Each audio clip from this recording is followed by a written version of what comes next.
나와 있습니다. 어서 오십시오. 네, 안녕하세요. 일단은 요즘 시장의 가장 큰 변수인 전쟁 상황부터 좀 얘기를 해봐야 될 것 같은데요. 어떻게 보십니까? 미국과 이란, 이스라엘 이 전쟁 상황이 지금 어느 정도 수준의 강도라고 보시고 앞으로 어떻게 전개될 걸로 예상하세요? 일단 뭐 전쟁이 뭐 며칠 안에 이렇게 크게 국면이 그러기는 쉽지 않아 보입니다. 네. 그럴 가능성 굉장히 낮아 보이고요. 이제 보통 이제 베이스 케이스로 보는 게 한 달 정도 지속되는 것을 이제 베이스 시나리오로 좀 보고 있는 것 같습니다. 이제 뭐 트럼프 대통령이 이제 뭐 4에서 6주 정도 이제 지속 발언을 한 것도 있었고요. 과거에 한 3번 정도 이제 미국이랑 중동 지역에서의 이런 그 지정학적 긴장 상태를 보면은 네. 뭐 1, 2차 걸프전이나 아니면 뭐 9.11 테러 직후나 그럴 때 보면 한 달 정도 이런 그 긴장 국면이 지속이 되었었습니다. 그래서 이제 저희도 한 달 정도 그렇게 지속될 수 있겠다 그렇게 좀 보고 있고, 무엇보다도 지금 뭐 미국도 그렇고 이란도 그렇고 쉽게 발을 뺄 수 있기가 어려운 상황으로 보입니다. 이런 정치적인 명분들 때문에. 뭐 미국 같은 경우에는 사실 이란의 이런 신정 체제를 붕괴하는 게 목적이지 않았었나 싶었는데, 그런 목적은 이 하메네이 이 최고 지도자 사살 후에도 아직 뭐 변하지 않고 있는 상태이기 때문에 이런 시점에서 지금 미국이 먼저 뭐 발을 빼기도 쉽지 않아 보이고요. 그리고 지금 그러면서 동시에 이 국면이 장기화될 가능성도 아예 배제하기는 좀 어려울 것 같습니다. 지금 그 22년도에 발발했던 러시아 우크라이나 전쟁이 지금 4년째 계속 진행 중이고요. 그렇죠. 이런 극단적인 상황도 배제할 수는 없기 때문에, 만약에 지금 미국 이란 전쟁 상황이 이렇게 장기화된다라고 한다면 네. 이제 유가 상승 계속해서 압력을 받을 수 있고, 그런 부분들이 인플레이션 압력을 작용을 하고 더 나아가면은 이제 이런 긴축 같은 우려가 이제 시장에 확산이 될 수가 있어 보입니다. 이런 상황까지 이제 퍼지게 된다면 좀 시장에 대한 우려가 커질 수 있겠지만은, 아직 지금 시점에서는 그 정도 상황까지 시장이 지금 우려하고 있지는 않다 그렇게 보이고요. 이 러시아 우크라이나 전쟁이 이제 발발을 했을 때 그때 당시 WTI 기준으로 유가가 한 90불에서 120불대까지, 그리고 뭐 미국 10년물 금리는 그때 당시 한 1.7%에서 3% 이상까지 이렇게 급등을 했었던 적이 있습니다. 네. 그때랑 지금을 좀 비교를 해보면 아직 지금 이 글로벌 증시가 그 정도까지 이 리스크 상황을 반영하고 있지는 않다. 그렇게 좀 생각이 됩니다. 기본적으로는 한 달 내 종결 가능성을 조금 높게 본다. 시장 전반적으로는. 네. 그렇지만 우리가 장기화될 가능성도 전혀 배제할 수는 없다는 건데, 시장의 불안감은 말씀하신 대로 이제 장기화됐을 때 특히 호르무즈 해협을 중심으로 해서 우리가 이제 원유 수급이 제대로 되지 않을 가능성 뭐 이런 것들에 중심을 두는 것 같거든요. 그러면 전쟁이 발생하고 최근에 시장의 변동성이 엄청 커졌을 때 실제로 포트폴리오에 변화를 좀 주신 게 있는지, 시장 대응 어떻게 하셨는지가 더 궁금해요. 저희는 일단 그 2월 말에 이제 네. 설 연휴 지나서 이 주식 시장이 너무 과열 상태로 치닫는 것으로 보여서, 그때 당시에는 이제 주식을 일부 비중 축소를 하고 현금 비중을 이제 늘렸었습니다. 네. 그래서 그런 부분들이 이제 공교롭게도 이런 그 미국 이란 전쟁 발발하면서 어떻게 보면 잘 내린 의사결정이 되었고요. 그리고 지금 전쟁 발발 후에 이제 한국 주식시장 개장하고 이틀 동안 이제 저희가 20% 하락을 했었는데, 네. 그 3월 4일 오후장에서는 이제 주식 비중을 조금 더 확대를 했습니다. 시장 크게 빠질 때 도리어 주식 좀 사셨다는 얘기네요. 예, 맞습니다. 저희가 이제 이런 강세장 국면에서는 이 50일 이격도 이 지표를 좀 활용하는 게 의미가 있다라고 보고 있는데요. 네. 이게 이제 그 코스피 지수가 이동평균선 대비해서 50일 이동평균선의 그 수준에서 지지를 받고, 그 50일 이동평균선의 한 115% 정도를 넘어가면 저항을 받는다는 그런 패턴을 좀 보입니다. 그래서 그런 관점에서 봤을 때 이제 3월 4일 오후장 같은 경우에는 코스피 지수가 거의 한 5,000포인트 근접을 하면서 그때 당시 50일 이격도가 한 103에서 104 정도 됐었거든요. 그래서 그런 관점에서 이제 어느 정도 이런 그 조정은 좀 충분히 반영이 되었구나, 그런 판단을 내렸었고요. 그런 부분들이 지금 이런 이번 주에 나타났던 이런 극심한 시장 변동성 속에서 그래도 이런 고객 자산을 지키는데 좀 일조하지 않았나, 그렇게 좀 생각을 하고 있습니다. 그러면 앞서 이제 시장이 크게 하락한 이틀째 됐던 때 거의 5,000포인트까지 코스피가 내려왔던 상황, 이 정도면 시장의 저점이 어느 정도 확인됐다라고 보십니까? 앞으로는 그걸 깨기는 힘들다 이렇게 보세요? 예, 그 정도 수준이 이제 단기 저점을 좀 지지한다라고 생각을 합니다. 네. 보통 이런 그 상승장에서 조정이 나타날 때 한 20% 고점에서 한 20% 정도 이제 하락을 하면은 이제 단기 저점에 이제 도달을 했다라고 이제 경험적으로 보고 있는데요.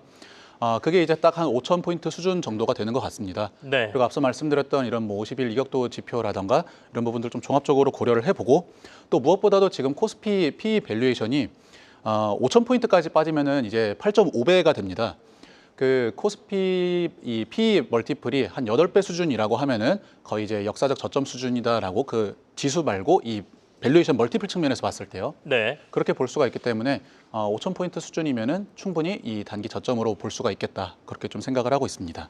앞서 이제 시장 지수하고 50일 이격도 지표를 말씀 주셨는데 이게 펀드 매니저들이나 기관 투자자에서 뭐 중요시 보는 지표 중에 하나입니까? 뭐 모든 펀드 매니저들이 다 참고한다라고 보기는 좀 네. 어려울 것 같고요. 다만 이제 뭐 통계적으로 봤을 때 어느 정도 좀 유의미한 그런 의미성을 갖고 있다. 그렇게 좀 생각을 하고 있고요. 물론 이 지표를 절대적으로 맹신하는 것은 좀 어렵습니다. 네. 이게 이제 설 연휴 딱 지났을 때 그때 당시 한 5,800포인트 정도에서 한 118% 정도가 됐었거든요. 그러면 이미 115%를 넘었지 않습니까? 근데 2월 말에 저희 6,300포인트까지 올랐었습니다. 그러니까 이 지표가 의미가 있기는 하지만은 너무 맹신을 하는 것은 또 좀 위험할 수 있다. 그런 점도 좀 같이 좀 말씀을 드립니다.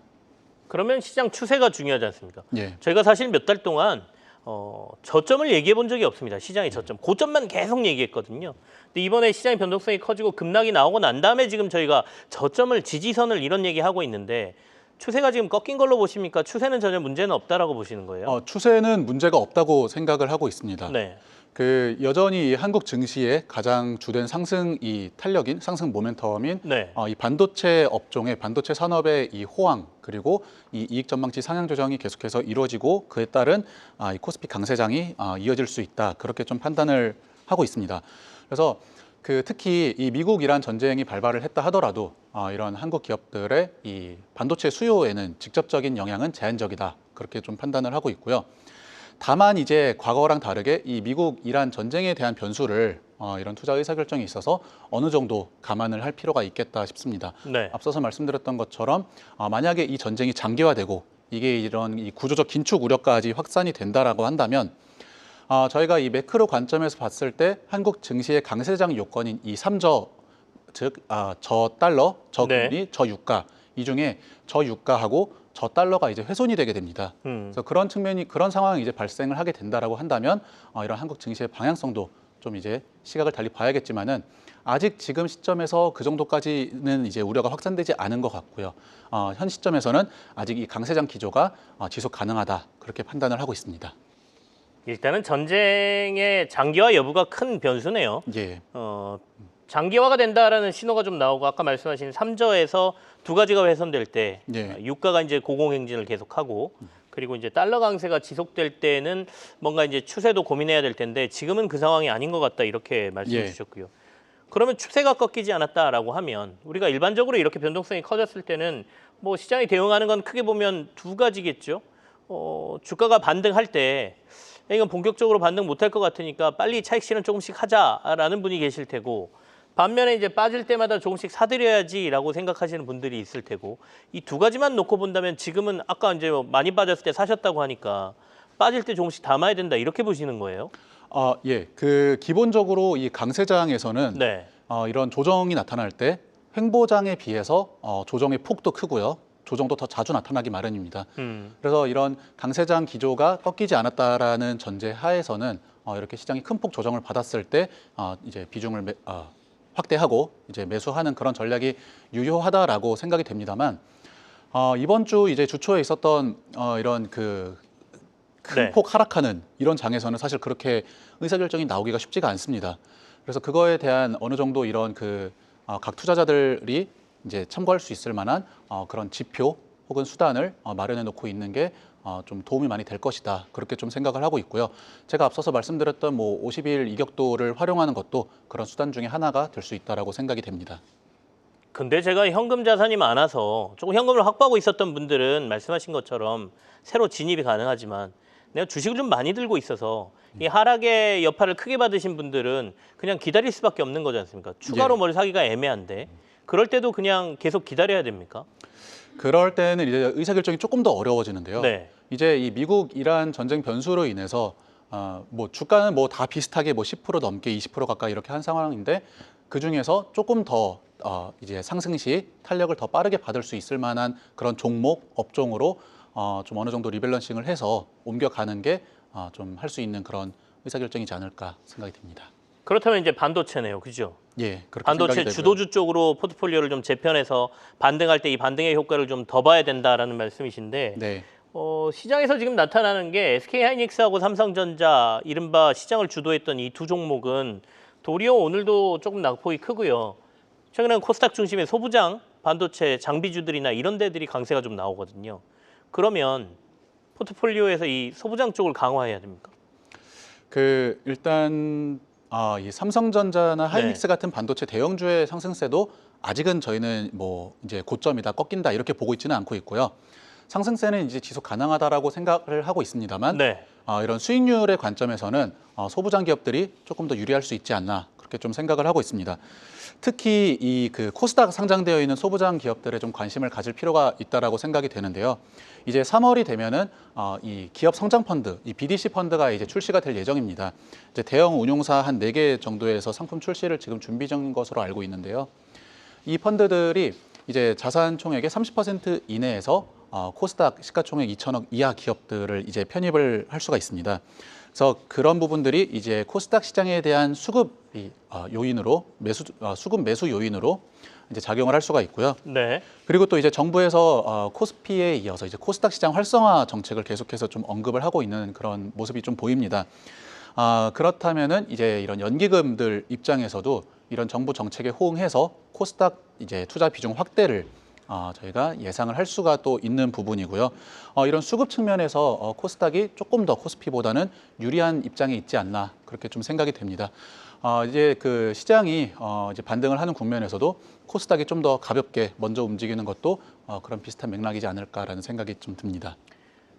최근에 이제 투자들 중심으로 이슈가 제일 많이 나왔던 거는 코스닥 액티브 ETF거든요. 네. 지금 말씀하신 기업 성장 펀드 BDC는 좀 다른 상품인 것 같아요. 네, 여기는 이제 2천억 이하의 코스닥 그 투자를 좀 할 수 있다라는 거니까 네, 도리어 상위주보다는 2천억 이하의 상품들을 봐야 된다는 얘기가 되는 것 같은데 네. 어디가 더 중심입니까? 시총 위쪽입니까? 아래쪽입니까? 그 둘 다라고 네. 보고 있는데요.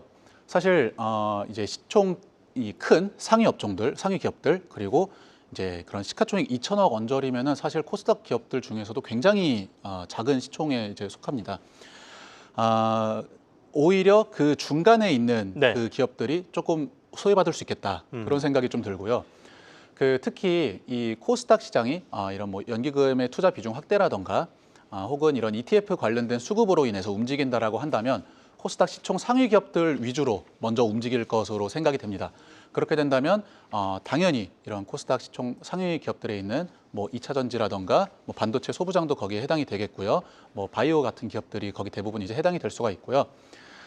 다만 이제 시가총액 2천억 밑에 있는 기업들 같은 경우에는 아까 말씀드렸던 이런 BDC 펀드에 관련된 수급 수혜를 기대를 해볼 수가 있는데 그 중에서도 이 실적이 좀 어느 정도 탄탄하게 나오고 있고 이런 이익을 저희가 좀 합리적으로 추정 가능한 그런 기업들 위주로 좀 더 수급이 몰릴 수 있지 않을까 그렇게 좀 생각을 하고 있습니다. 시총 2천억 이하면 사실 자금이 조금만 집행돼도 맞습니다. 굉장히 주가 탄력이 강할 수가 있어서 네, 도리어 이제 주가 상승률 면에서는 그게 좀 재밌을 것 같기는 한데 거기서 뭘 고르냐의 문제가 좀 남아 있어서요. 어쨌든 코스닥 시장으로의 여러 가지 자금 유입이라든지 이런 것들은 구조적으로 좀 괜찮다라는 말씀을 주고 계시고요.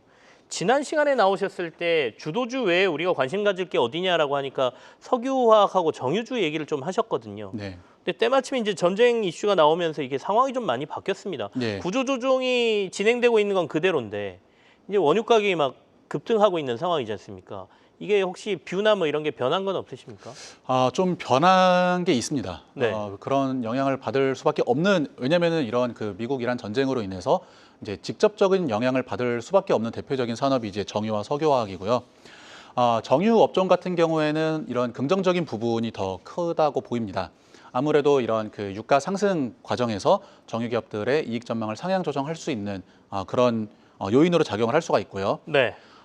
그리고 뭐 아직까지는 직접적인 피해까지는 없는 것 같습니다만 이런 그 이란의 공격이 뭐 사우디라던가 중동 다른 이런 그 국가의 정유시설 쪽으로 피해가 가게 된다면 이런 그 한국 정유사들 입장에서는 이 경쟁사들의 공급 감소 요인으로 또 작용을 할 수가 있습니다.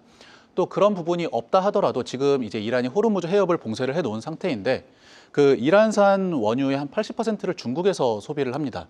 근데 그렇게 되면은 중국에 있는 이 정유사들의 가동률이 낮아질 수가 있겠고요. 네. 마찬가지로 한국 정유사들에게 긍정적인 요인으로 작용을 할 수가 있습니다. 음. 다만 이제 이 석유화학 업종 같은 경우에는 좀 눈높이를 낮춰서 볼 수밖에 없는 부분이 아무래도 이런 원가 상승, 유가 상승이 이제 원가 상승으로 작용을 하게 되고 또 석유화학 같은 경우에는 이런 플라스틱이나 이런 좀 소비재 쪽으로 접점이 높기 때문에 가격 인상에 대한 탄력성이 그다지 높지가 않습니다. 그렇게 되면은 이제 고스란히 원가 상승의 부담을 영향을 받을 수가 있게 되고요. 물론 이 석유화학 기업들도 이 중국 경쟁사들이 이 납사 조달에 차질을 빚게 되면서 그 부분은 수혜를 볼 수가 있는 부분이 되겠지만은 전체적으로 이 미국 이란 전쟁 발발 전 대비해서 투자 매력도는 떨어졌다. 그렇게 좀 보고 있습니다. 2차 전지 쪽은 어떻게 보십니까? 오늘 시장에서는 2차 전지도 조금 주목받고 있거든요. 네. 그 2차 전지는 네. 어떻게 보면 개선의 방향성은 상당히 좀 좋아졌다라고 보입니다.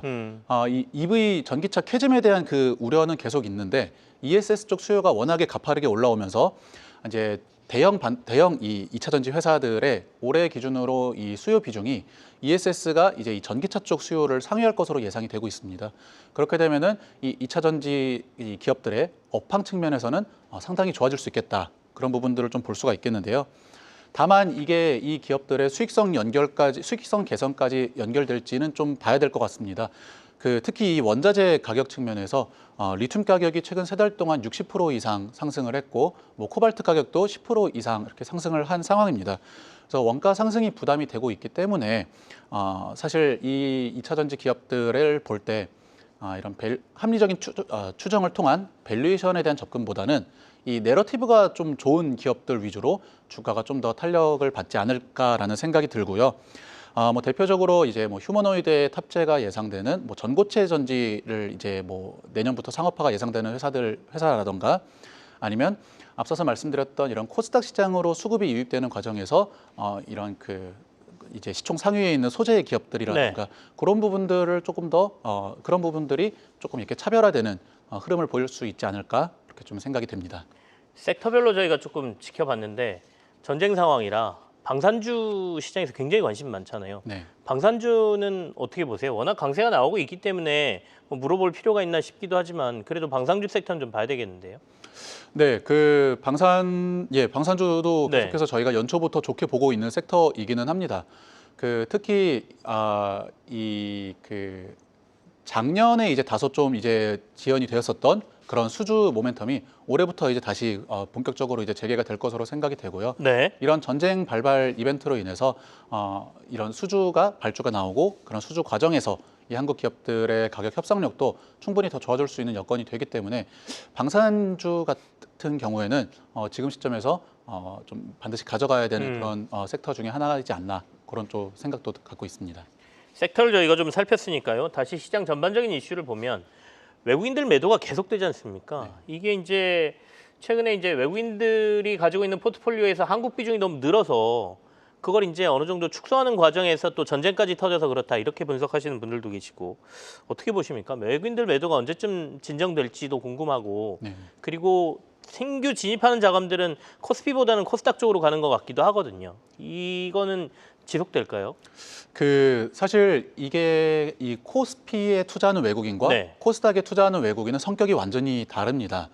특히 이 코스피에 투자하는 외국인들 같은 경우에는 패시브 성격이 굉장히 강하고요. 자산 배분의 관점에서 한국에 투자를 하기 때문에 이들은 어떻게 보면은 한국의 이런 경제 상황이나 기업들의 펀더멘털보다는 뭐 채권 금리의 변동성이라든가 네. 외환 시장의 변동성이라든가 이런 부분들을 조금 더 많이 참고를 해서 이런 투자 비중에 자산 배분의 이런 비중에 이런 의사결정을 두는 편이고요. 공교롭게도 이 한국 주식 시장이 이 이머징 마켓 시장들 중에서는 이런 접근성이나 이런 유동성이 상당히 좋은 편에 속합니다. 그래서 이런 이 글로벌 이런 패시브 자금들이 이런 이머징 시장을 축소를 할 때 어떻게 보면은 가장 먼저 이탈을 하는 그런 성격도 같이 보이고 있고요. 2월 달에 이제 지속적인 이런 외국인 매도세가 나타났던 그 배경에도 이제 미국에서 이 AI 관련 리스크로 그런 이 리스크 회피 기조가 이제 심화가 되면서 이런 외국인 자금이 전체적으로 이 이머징 마켓을 비중을 줄이고 그 과정에서 한국도 이제 대규모 매도세가 나왔었던 그런 배경으로 좀 판단이 됩니다.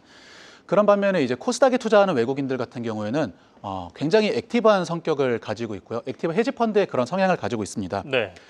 그렇기 때문에 이런 그 수급에 지속성이 없다시피 하고요. 어떻게 보면은 코스피 시장에서의 이 외국인 수급보다도 이 방향성의 가늠이 많이 어렵습니다.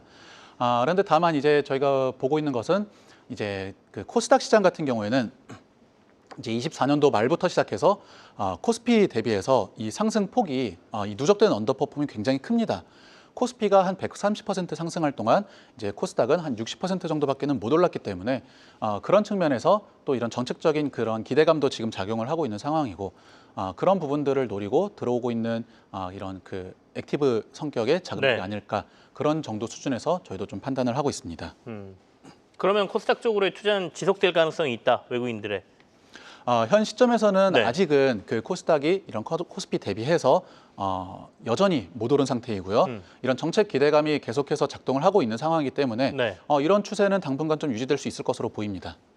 미국 시장 얘기 조금 해보겠습니다. 미국은 그러면 최근에 이제 신년물 금리가 4% 위로 더 올라와 버렸고 네. 유가도 지금 오르는 상황이기 때문에 그럼 물가 문제가 생기지 않습니까? 그럼 금리 인하는 이제 물 건너갔다 이렇게 봐야 됩니까? 금리 인하에 대한 기대감이 물 건너갔다라고 지금 시점에서 보기에는 조금 이른 것 같습니다. 네네. 그 지금 미국 10년물 국채 금리가 4.1% 조금 올라 있는 그런 상태인데요. 이제 그 전쟁 발발 전후로 해서 이제 4% 이하에서 빠르게 이제 상승을 한 상황인데 지금 4.1% 초반대에서 좀 어느 정도 안정화 단계에 들어간 것 같습니다. 사실 이게 그 경험적으로 보면은 이런 중동 지역에서 유가의 공급 차질 이슈가 이렇게 발생을 했을 때는 장기 금리는 하락하고 이제 장단기 스프레드가 축소되는 경향을 보이는 게 일반적인 패턴이기는 합니다. 네. 이게 이제 인플레이션에 미치는 영향은 유가 상승이 인플레이션에 미치는 영향은 즉각적인데 이런 경제 성장률에 미치는 영향은 이제 한 수년간 시차를 두고서 점진적으로 영향을 주기 때문으로 볼 수가 있는데요. 지금 이 그 미국-이란 전쟁 발발 이후에 이런 그 미국 10년 장기 금리가 이제 급격하게 오른 이 배경에는 이제 전쟁의 강도가 예상보다 충격이 예상보다 컸기 때문으로 좀 볼 수가 있을 것 같습니다. 뭐 사실 그때 주식뿐만이 아니라 뭐 금, 채권 전체 자산군에서 모두 가격 하락이 있었기 때문으로 보고 있고요. 지금 시점에서는 이 어느 정도 좀 일단락된 상황으로 보입니다. 그러면 이제 결국에는 이 이후에 이 미국 경제의 펀더멘털이 어떤 방향으로 가느겠느냐 그 부분이 좀 중요할 것 같고요. 금리 인하의 기대감은 이 인플레이션과 지금 시점에서 보는 것으로는 이 네. 유가 상승과 인플레이션 부담에 대한 그 부분보다는 지금 미국 경제가 지금 이번 주에 나왔던 이런 ISM 지표들을 보더라도 상당히 좀 개선되는 방향으로 가고 있는 것 같습니다. 네, 그렇게 된다면 경제 상황이 좋아지는데 굳이 급격하게 금리를 내릴 필요가 있을까? 이제 그런 의구심이 좀 드는 부분이 있고요. 그 관점에서 이 미국 금리의 방향성을 보는 게 조금 더 옳지 않을까 그런 생각을 갖고 있습니다.